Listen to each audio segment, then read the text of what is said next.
quelque chose de particulier que notre Dieu m'a fait. Parce qu'il est le Dieu qui renouvelle chaque jour, chaque jour. Nous avons le diacre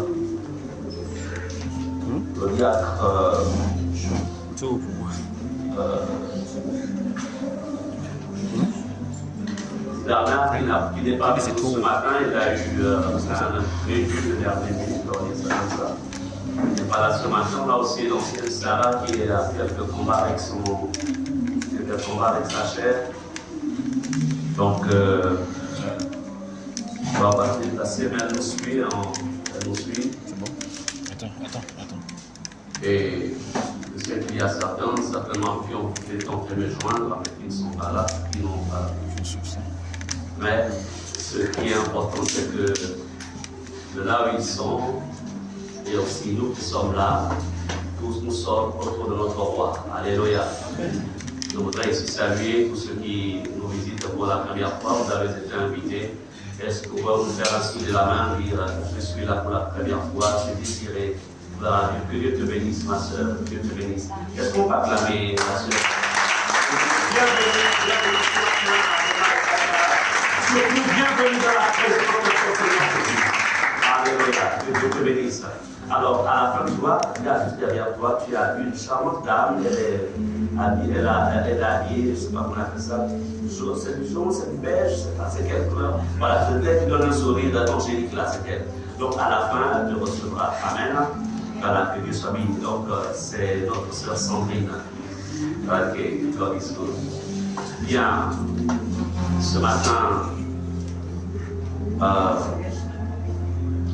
je vais partager avec vous un message qui s'intitule Le mystère des rencontres. Est-ce qu'on peut répéter le mystère des rencontres? Le mystère des rencontres. Le mystère des rencontres. Alléluia.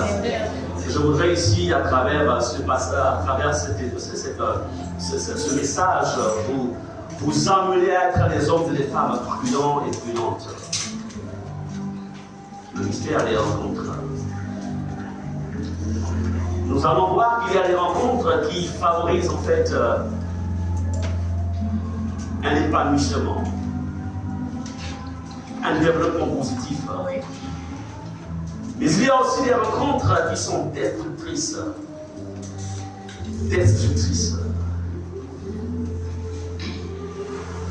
Il y a certains parmi vous, nous ne le sachons peut-être pas, mais vous avez eu des rencontres tout au long de votre marche qui ont laissé un impact sans que vous ne le sachiez, un impact négatif. Des rencontres qui ont fait en sorte que ce que vous aviez vous a été volé sans que vous ne vous en rendiez compte. Mais nous allons aussi voir qu'il y a des rencontres qui attirent la grâce et la bénédiction. Il y a des rencontres qui établissent la grâce et la faveur de Dieu. Le mystère des rencontres. Vous savez, le plus grand piège, je dirais ainsi, le plus grand piège dans lequel, en tant qu'être humain, en fait, dans lequel, sans que vous le sachiez, dans lequel nous tombions, c'est que nous sommes généralement nous sommes très, je dirais, très matériels. Pas dans le sens des richesses, normalement. C'est-à-dire, on est très sensible, en fait, à ce que l'on voit avec nos yeux. Malheureusement, il y a peu de personnes qui comprennent qu'en vérité, nous sommes avant tout des êtres spirituels. Nous sommes créés comme Dieu lui-même. Il y a beaucoup qui fonctionnent en mettant leur confiance sur l'enveloppe, le voile. Ça, c'est un voile, cette enveloppe-là, cette tente. Mais voyez-vous, derrière cette tente, il y a deux choses qui vont être transportées. Soit tu transportes la gloire de Dieu, soit la personne transporte la gloire des démons, sans que vous le sachiez. Il n'y a pas de demi-mesure. Il n'y a pas de demi-mesure. Soit la personne qui est en face de toi porte la présence de Dieu, elle est une bénédiction pour toi, soit elle porte la gloire du diable. Il n'y a pas de demi-mesure. Soit tu le crois, soit tu deviens une victime. Ça, c'est comme ça. Est-ce qu'on est ensemble? Le mystère des rencontres. Et nous allons voir dans la parole de Dieu plusieurs types de personnes, on va prendre 3 cas de figure, qui, à partir des rencontres qu'elles ont eues, cela a transformé leur vie. Positivement pour certains, négativement pour les autres. Vous savez que la parole de Dieu nous a été écrite, c'est afin qu'elle nous instruise. C'est pour notre instruction. Comme pour lire, afin que la génération actuelle ne tombe pas dans le même piège que nos antécédents par rapport à nos antécédents, nos prédécesseurs. Amen. Quelles sont les rencontres que tu as eues dans ta vie qui ont été une bénédiction ou alors qui n'ont pas été? Ce qui est bien, c'est que ce qui t'a été volé, tu peux le récupérer. C'est pourquoi ce matin, tu rentreras dans ta dimension supérieure. Je récupère. Est-ce que tu veux dire je récupère? Je récupère. Ah, yes, Lord. Je récupère. Je récupère. Alors, allons-y dans Luc chapitre 1, verset 39, verset 44. Le mystère des rencontres. My God. Mystère. Il y a, dans chaque rencontre, il y a un mystère spirituel qui se cache derrière chaque rencontre. Un mystère spirituel. Luc 1, verset 39 à 44, je vais lire la parole de Dieu. Dans ce même temps, Marie se leva. Je voudrais vous lire que lorsque vous lisiez un peu plus haut, alors il y a donc Élisabeth, femme de Zacharie. Alors, Élisabeth fut stérile tout au long, jusqu'à une certaine période de sa vie. Elle entra dans le 3e âge sans avoir enfanté, mais Dieu avait un plan pour sa vie. Je répète, Dieu a un plan pour ma vie. Dieu a un plan pour ma vie. C'est vraiment important de le réaliser. Dieu a un plan pour ta vie. C'est pourquoi il ne faut jamais mettre un point final sur ta vie. Quel que soit ce que tu expérimentes, quel que soit ce que tu vis, quels que soient les commentaires de ton environnement, quel que soit ce qui se dit dans ton quartier, dans ta famille, n'accepte jamais. Quelqu'un peut dire c'est terminé pour elle. Oui, ça c'est lui qui le dit. Mais mon Dieu n'a pas dit que c'est terminé. Ce qui est important, ce n'est pas ce que les gens pensent, mais c'est ce que la Bible me dit. Mais la Bible me dit comment Dieu a un plan pour ma vie. Alléluia. Est-ce que tu peux t'acclamer pour toi-même parce que Dieu a un plan pour ta vie? Il a un plan pour ma vie, il a un plan pour mon avenir, il a un plan pour ma maison. Prophétise pour ta vie maintenant. Il a un plan pour mon avenir, il a un plan pour tes enfants, il a un plan, il a un plan, alléluia. Il a un plan. Je le crois, c'est un plan. Il n'a pas encore fini avec ma vie, il n'a pas encore fini. Il continue à vivre son histoire. Comme il a fait avec Élisabeth, il le fera avec toi. Je ne connais pas quel est le domaine. Tu es salé dans ta vie, mais je vais faire ce matin après ton idée. Parce que notre Dieu est un Dieu de son idée. Il n'a pas changé. Il est au même hier aujourd'hui. Il est éternellement. Il est éternellement. Il est solide. Il est fait pour l'acceptation de sa part.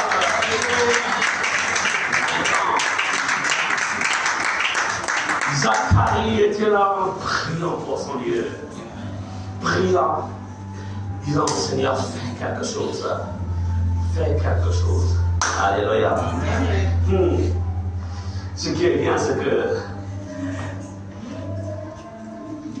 les combats par lesquels passait le couple Zacharie n'avaient pas terni la qualité de leur service, ils avaient leur Dieu. Leur foi ne s'était pas affaiblie. Alléluia. Ce n'est pas que celui qui est dehors avec son téléphone en train de manipuler, ce n'est pas si c'était la plus de sécurité vérifier la personne qui est dehors. Si elle est venue pour le culte, qu'elle rentre pour le culte, parce que Dieu est en train de parler. La bénédiction dans la maison de Dieu. Voilà. Et un temps pour tout. Le diable est tellement dit. Voyez-vous, le diable va s'arranger à ce que tu sois à l'extérieur pour essayer de traiter un dossier alors que le miracle se passe à l'intérieur. Vous avez donc une prédication, parfois juste une seule parole. Yes. Vous avez besoin. Yes. C'est une parole. Yes. C'est une parole. Vous comprenez cela? Et quand cette parole est passée, tout est là. Elle est passée. Amen. Ok. Alors, la stérilité qui attaquait la maison de Zacharie n'a pas terni le service de Zacharie. N'a pas terni l'engagement d'Élisabeth vis-à-vis de son Dieu. Amen. Elle a servi son Dieu. Elle savait. Elle ne s'est pas dit depuis que je prie, depuis ma jeunesse, je me suis marié, depuis l'âge de 16-17 ans, parce qu'à l'époque, les gens se mariaient très tôt. Je me suis marié, mais jusqu'à présent, j'ai servi Dieu, mais je ne comprends pas. J'ai prié, j'ai jeûné, j'ai parti les vocales, j'ai tout fait. Mais Dieu, il avait son jour. Dieu a un jour pour moi. Dieu avait son jour. Alors, ce jour-là, Zacharie était dans le lieu saint. Il servait son Dieu. C'était son tour. Yes. Alors là, il va y avoir une rencontre entre l'ange Gabriel et Zacharie. Et Dieu va envoyer l'ange dire à Zacharie, écoute, tu vas avoir un fils. Zacharie a un peu souri, il a dit, attends, je suis dans mon 3e âge. En vérité, je suis même déjà amorti. Ma femme aussi est amortie. Quand on est homme et femme, on comprend ce que ça veut dire. Je suis amorti. Elle est amortie, il n'y a plus rien à faire. L'ange dit, écoute, je suis Gabriel, je me tiens devant le trône de Dieu, c'est lui qui m'a envoyé. Le corps là, ton corps là, c'est moi qui l'ai créé. Après Dieu te dit, c'est mon Dieu, ton Dieu, qui a créé ce corps. Donc même si ta femme a, c'est-à-dire qu'elle a même dépassé l'âge de la ménopause, c'est-à-dire qu'elle a même périmé. On dit périmé. Alléluia.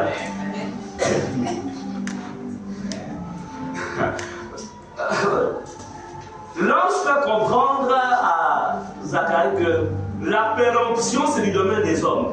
On appelle ça péremption, non? Oui. Alors, Dieu, lui, n'est pas dans la dimension de la péremption. Car il est celui qui donne la vie aux morts. Est-ce qu'on ensemble? Lorsque vous êtes dans la dimension de la foi, c'est-à-dire que le naturel ne vous limite pas. Amen. Non, ça ne te limite pas. Tu n'es pas limité par le naturel. Non, tu considères l'obstacle. Tu prends conscience que oui, l'obstacle est bel et bien là. Mais mon Dieu, il est au-dessus de l'obstacle. Amen. Amen. Alors,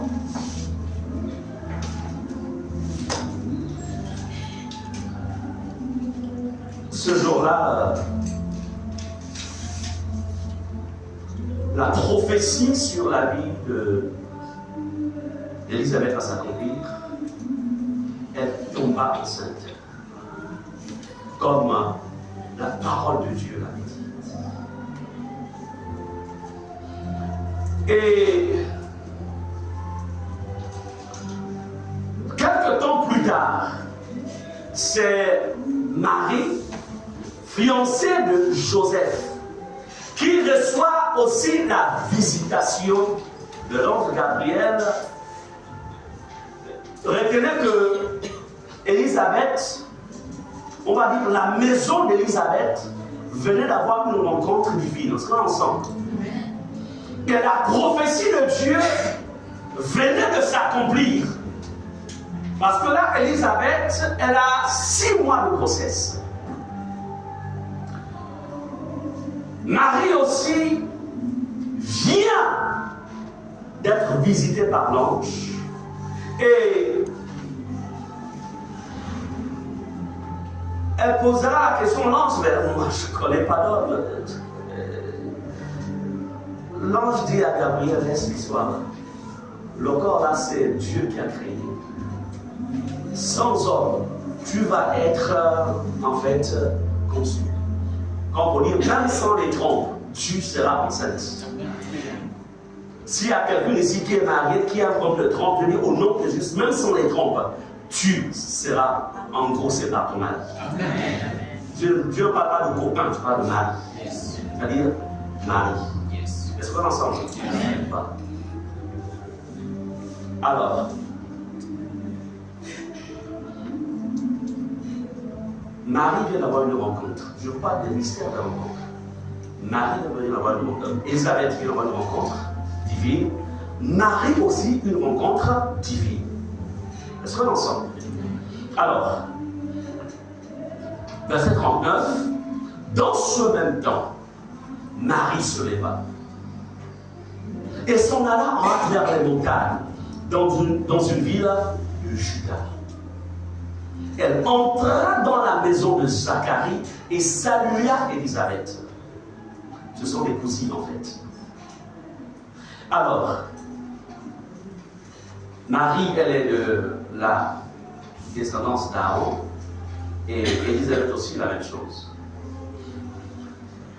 Dès qu'Élisabeth entendit la salutation de Marie, son enfant tressaillit dans son sein et elle fut remplie du Saint-Esprit.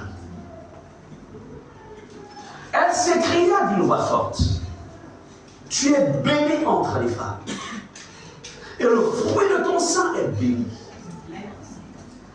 Verset 43, comment m'est-il accordé que la mère de mon Seigneur vienne auprès de moi? Verset 44, car voici, aussitôt que la voix de ta salutation a frappé mon oreille, l'enfant a tressailli d'allégresse dans mon sein. Mystère des rencontres. Alléluia. Bien, mais ici, regardez comment deux rencontres, deux personnes qui se rencontrent. C'est-à-dire que ça met en mouvement. Et il y a un mouvement spirituel qui se crée des deux côtés. Du côté de Marie, comme du côté d'Élisabeth. Élisabeth, elle est remplie de la présence de Dieu. Elle porte une bénédiction. Cette bénédiction s'appelle, en fait, bébé ou fœtus. On est ensemble. Marie aussi la même chose. Marie porte aussi une bénédiction. Les deux sont, je dirais, sont positivement chargés. Chargés de quoi? De la présence de Dieu. Lorsque Marie rentre en contact, c'est-à-dire que dans la sphère privée d'Élisabeth, il y a quelque chose qui se passe. Attention avec votre sphère privée. Attention. N'importe qui ne doit pas entrer dans ta sphère privée. Est-ce que vous comprenez cela?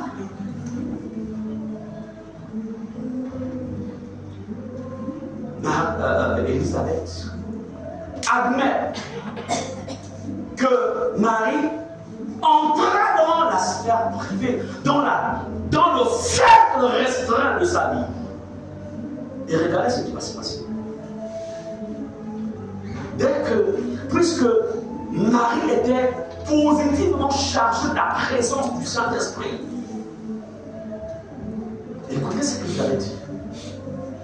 Dès qu'Élisabeth entendit la salutation de Marie, par exemple, ma soeur Muriel, je lui dis bonjour, servant de Dieu.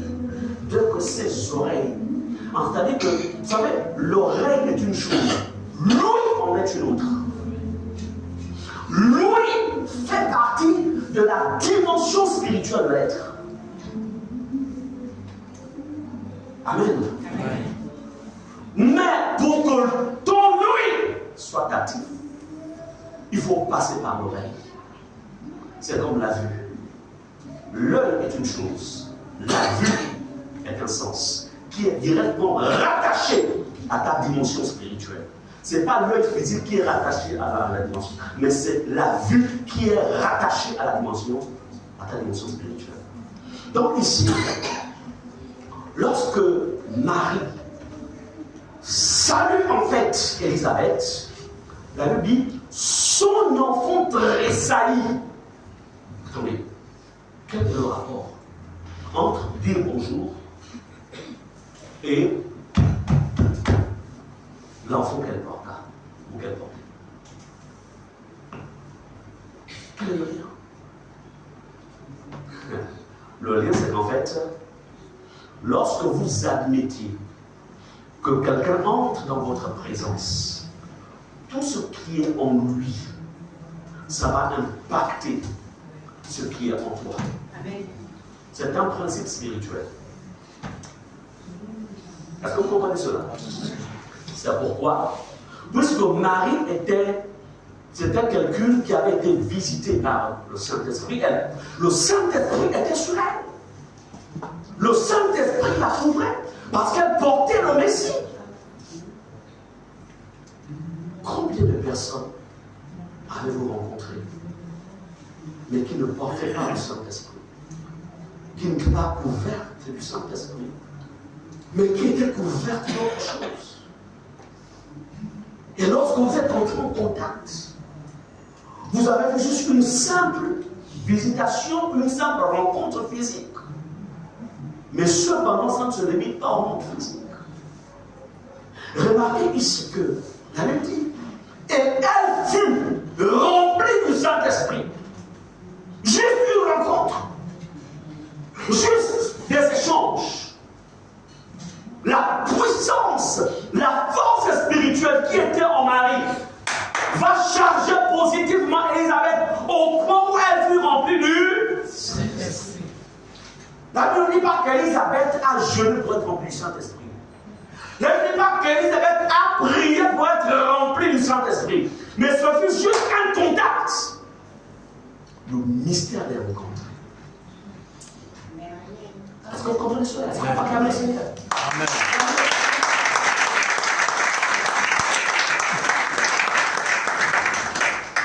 Il y a des rencontres que vous deviez refuser. Ton téléphone sonne, oui, j'aimerais te voir. Mais, ok, est-ce que tu. Et toi, si tu te non, voilà, c'est quelqu'un d'important. Non, il faut que est-ce que c'est la famille? Ok. Attention. Mais vous savez, cette personne, et généralement, des gens tombent dans des pièges parce que, en fait, une notion de, comment dirais-je, les sentiments. Vous savez, lorsqu'on est devenu enfant de Dieu, on devient spirituel parce que l'esprit de Dieu habite en nous. On ne marche plus avec le naturel, on marche plus avec le naturel. On ne marche plus sur la base, c'est mon parent, c'est mon frère, c'est XY. On marche sur la base, c'est le Saint-Esprit qui veut que j'y aille, que je n'y aille pas. Le Saint-Esprit. Il y a du mystère dans les rencontres. Non, on va juste prendre un café, etc. Non, oh, il y a les dons là.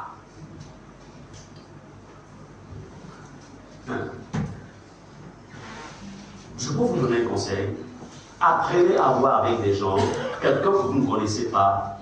Si vous êtes dans le même milieu professionnel, développez juste des relations de travail. Au-delà de ton travail, quand le travail finit, tu rentres chez toi. Amen. Il est mieux de vivre en autarcie quand tu ne connais pas qui est autour de toi, que d'être ouvert, de laisser n'importe qui rentrer dans ta maison, rentrer dans ta vie, même monter dans ton véhicule. Même monter dans ton véhicule. Quand c'est un frère en Christ, il n'y a pas de problème. Tu sors, il n'y a pas de problème. Ok, c'est bien beau, tu vas prendre quelqu'un, oui, mais ok, vous savez, moi, et puis bon, vous savez, bon, pour faire du bien, c'est quand même embêtant, c'est de voir des gens qui sont là, qui attendent, etc. Bon, à un moment, ok, je verrais bien quand même aider. C'est vraiment, tu as des bonnes motivations. Mais cette personne que tu fais monter, je me souviens, ça remonte il y a très longtemps, très longtemps. J'étais en mission, à l'époque je travaillais encore en Italie. Alors, nous partions de Lambaréné, j'étais avec un collègue, un pasteur, c'est moi qui conduisais. Et puis on a pris quelqu'un entre Lambaréné et Congo, on voulait un peu se faire un peu d'argent. Donc, en même temps, mais c'était la bêtise qu'il ne fallait pas commettre. Il ne fallait pas.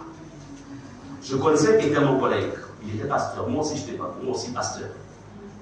On a osé prendre un client.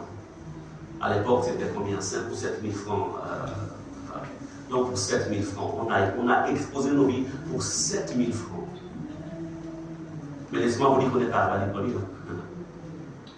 Lorsqu'on est arrivé dans la zone avant Tango, on est rentré sous un grenier qui était garé là de la nuit. La voiture irrécupérable. Pour 7 000 francs. 7 000. Cette personne portait quel type de charge, mais à l'époque, je n'avais pas la connaissance que j'ai maintenant. Comprenez cela? Il y a des personnes parfois que l'on prend, on veut aider. Moi, je pense même que, en fait, il faut être conduit par le Saint-Esprit. Toute personne porte une charge. Soit elle est positive, soit elle est négative. En termes criminels, soit elle est démoniaque, soit il a une charge de Christ dans sa vie. Le mystère des rencontres. Nous voyons ici la vie d'Élisabeth qui va être transformée par la rencontre qu'elle aura avec sa cousine Marie. Et sur place, elle s'est mise à prophétiser. Elle s'est créée une nouvelle forme. Qui? Élisabeth. Tu es bénie entre les femmes. Qui le lui dit? Et le fruit de ton sein est béni. Qui lui a dit qu'elle portait? Parce qu'elle n'avait que 3 mois de grossesse. Et comme elle était jeune, elle avait un ventre plat, elle ne pas qu'elle était en grossesse. Elle était prémipare. Comment va-t-il accorder que la mère de mon Seigneur vienne auprès de moi? Qui le lui a dit? C'était quoi? L'influence spirituelle. L'action du Saint-Esprit. Car voici, aussitôt que la voix de ta salutation a frappé mon oreille, l'enfant a tressailli d'allégresse dans mon sein. Combien de femmes ont fait des fausses couches juste parce qu'elles sont allées passer parfois, elles sont allées visiter quelqu'un, elles sont allées au village, elles sont allées dans des endroits, et puis quand elles viennent, c'est des soucis. Fausse couche. Le mystère des rencontres. Je voudrais ce matin, pendant que ce message passera, que tu essaies de rentrer dans ton passé. Que tu essaies de voir. Quelles sont les rencontres que j'ai eues avec? À quoi ai-je été exposé? Et qui a favorisé les combats dans lesquels je me trouve jusqu'aujourd'hui? Qu'est-ce qui a favorisé cela? Au point où le zèle que j'avais pour mon Dieu, l'engagement que j'avais pour mon Christ, s'est étiolé. Je deviens lourd pour servir le Seigneur. Qu'est-ce qui a été pris? Aussitôt que la voix de ta salutation. Faites attention avec tout ce que vous écoutez. La voix. Qu'est-ce que tu écoutes en longueur de journée? Les personnes que tu reçois chez toi, même dans ton bureau, pendant les temps de pause, qu'est-ce qu'elles viennent te raconter? Aussitôt que la voix de ta salutation a frappé mon oreille, l'enfant a tressailli d'allégresse. Aussitôt que la voix, vous savez, il y a des voix qui renforcent la bénédiction. Il y a des voix qui établissent la bénédiction et la grâce. Mais il y a des voix qui viennent voler même ce que tu as. Tu avais du respect vis-à-vis du traitement de ton patron, de ta patronne, du respect vis-à-vis de quelqu'un, d'un frère ou de ton leader. Mais il suffit qu'une voix de médisance parvienne à ton oreille, et puis c'est terminé, tu dis, waouh, je croyais que. Et puis ton regard change. Juste parce que tu as admis que quelqu'un mette n'importe quoi dans ton oreille. Et puis voilà, tu changes de comportement et de conduite. Et c'est fini, tu es fermé à la bénédiction. Juste parce que tu as permis à ce que ton oreille entende. Il y a des choses que tu ne dois pas entendre. Parce que ton oreille n'est pas une poubelle. Et tu diras, va. On histoire, rétro, ça t'a entendu là. Va des rétro. Fais attention. tu avais du respect envers ta belle-mère ou envers ton beau-père, mais parce qu'on est venu, tu sais, cette première que tu es rentré, fais attention, parce que l'autre fois, que tu vois là, cette année sur le foyer, et que tu vas commencer à avoir une attitude négative à l'égard de ta belle famille.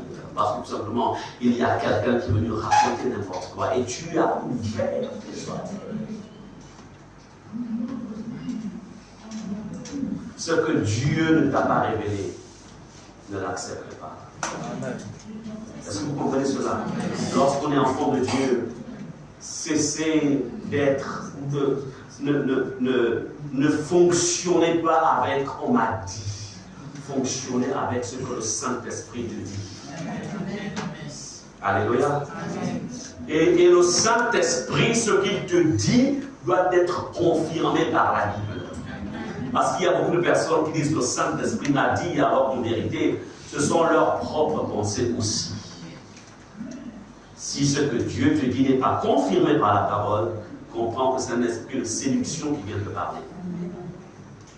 Mais je voudrais ici que vous reteniez, toutes les rencontres ne sont pas des rencontres qui proviennent de Dieu. Il y a des rencontres qui seront là pour vous nuire. Il y a des rencontres qui vont favoriser votre bénédiction. Ici donc, on voit comment Marie, en fait, en visitant sa cousine Élisabeth, cette rencontre en fait va renforcer, on va dire, le potentiel spirituel d'Élisabeth. Alors, on va évoluer. Allons-y dans 1 Samuel, chapitre 18, verset 1 à 5. Le mystère des rencontres. Il y a un mystère dans les rencontres. L'homme n'est pas seulement fait que de chair et de sang. L'homme a une dimension spirituelle. Et la dimension spirituelle de l'être influencera toujours celui qui entre en contact avec toi. Ou si tu entres en contact avec cette personne. 1 Samuel 18, verset 1 au verset 5. Nous lisons la parole de Dieu. David avait achevé de parler à Saül, et dès lors, l'âme de Jonathan fut attachée à l'âme de David. Et Jonathan l'aima comme son âme. Verset 2. Ce même jour, Saül retint David et ne le laissa pas retourner dans la maison de son père.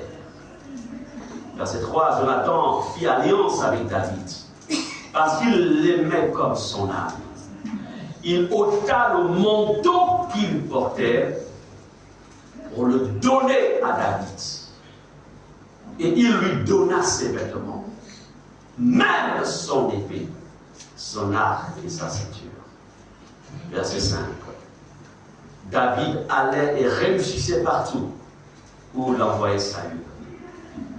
Il fut mis par Saül à la tête des gens de guerre. Et il plaisait à tout le peuple, même aux serviteurs de Saül. Bien-aimés, il y avait une prophétie sur la vie de Saül, plutôt de David, pardon. Il y avait une prophétie. David, en fait, avait même déjà reçu l'onction royale, le mystère des rencontres. Mais il y a un problème. David n'est pas de la lignée royale.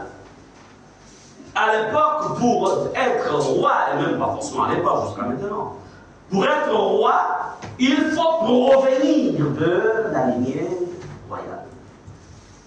David n'est pas de la lignée royale, c'est un benjamite. Amen.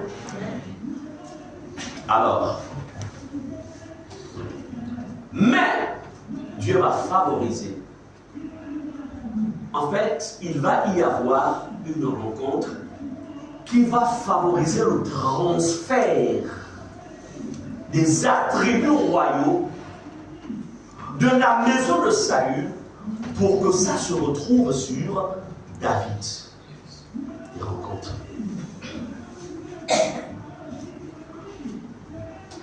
Jonathan était l'héritier légitime de la royauté. C'est-à-dire que après Saül, celui qui était digne, qui devait hériter la royauté, c'était qui?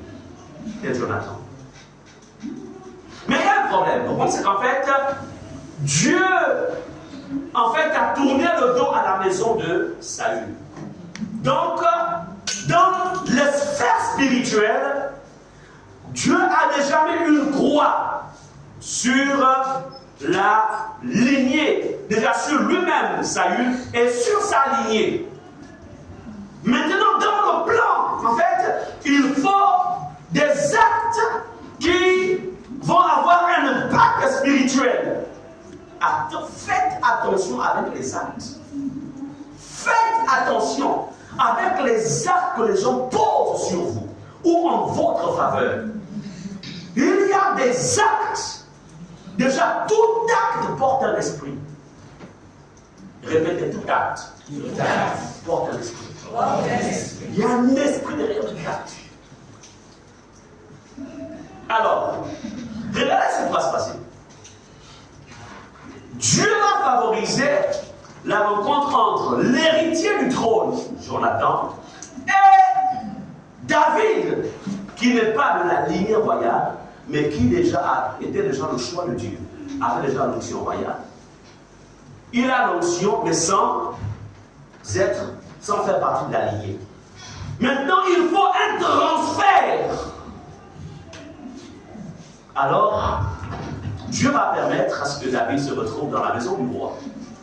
Et une amitié, plus qu'une amitié, on va dire une fraternité, va se tisser ou va se développer entre Jonathan, héritier du trône, et David, choix de Dieu. Alléluia.